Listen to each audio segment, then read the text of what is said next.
मुंबई की रोशनी भरी सड़कों पर आधी रात को एक टैक्सी हमेशा दिखती थी। लोग उसे विचित्र टैक्सी के नाम से जानते थे। कहते हैं कि जिसने भी इस टैक्सी में सफ़र किया वह कभी वापस नहीं लौटा।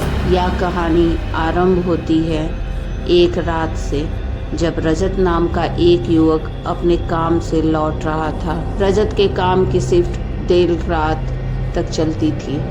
उस दिन वह कुछ ज़्यादा ही थका हुआ था और जैसे ही उसने सड़क के किनारे टैक्सी देखी, वह बिना सोचे समझे उसमें बैठ गया।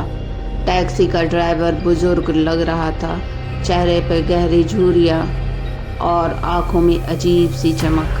टैक्सी अंदर से बहुत पुरानी थी, लेकिन रजत ने ज़्यादा ध्यान नहीं दिया और उसे बस घर पहुंचने की जल्दी थी। जैसे ही टैक्सी ने रफ्तार पकड़ी, रजत ने देखा कि सड़कें अचानक सुनसान हो गई।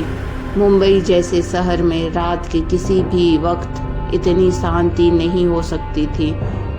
कुछ ही देर में रजत को एहसास हुआ कि टैक्सी एक ही रास्ते पर बार बार घूम रही थी, पर ड्राइवर बिना कुछ बोले गाड़ी चलाता रहा। रजत ने आखिरकार पूछ ही लिया, भाई साहब, आप मुझे कहाँ ले जा रहे हो? ड्राइवर ने बिना मुड़े धीरे से कहा, जहाँ सब जाते हैं वहीं ले जा रहा हूँ। रजत की दिल की धड़कनें तेज हो गई। उसने टैक्सी का दरवाज़ा खोलने की कोशिश की, लेकिन दरवाज़ा लॉक हो चुका था। उसने अपनी जेब से फ़ोन निकालने की कोशिश की, लेकिन फ़ोन में सिग्नल गायब हो चुके थे।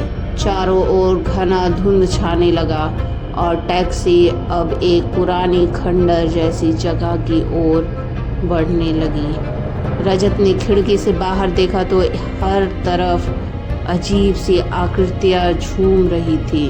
उसके चेहरे विकृत थे, आंखें लाल, और वे टैक्सी की ओर इशारा कर रही थी। उसे एहसास हुआ कि वह किसी डरावनी दुनिया में फंस चुका है। डर के मारे उसने ड्राइवर से चिल्ला कर कहा, मुझे छोड़ो, मुझे घर जाना है। ड्राइवर ने इस बार उसकी तरफ देखा। उसकी आंखें पूरी तरह काली थी और उसने भयानक आवाज़ में कहा, अब बहुत देर हो चुकी है।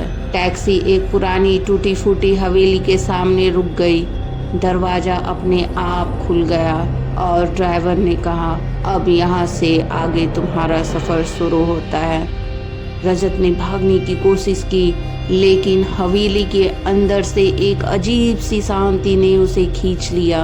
हवेली के दरवाजे जोर से बंद हो गए और उसके बाद रजत को कभी किसी ने नहीं देखा।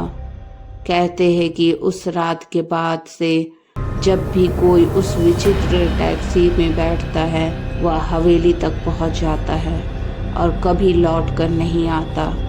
आज भी मुंबई की रातों में लोग उस टैक्सी को देखते हैं, लेकिन कोई भी उसमें बैठने की हिम्मत नहीं करता।